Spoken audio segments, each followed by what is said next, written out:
أنا بحب جدا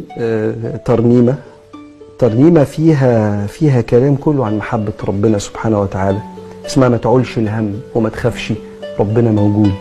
ما تعولش الهم وما تخافش ربنا موجود،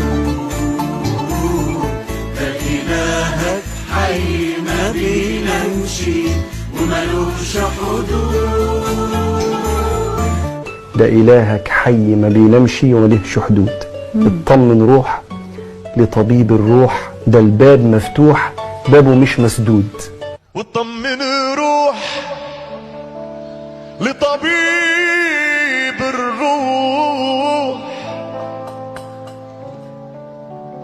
ده الباب مفتوح بابه مش مسدود.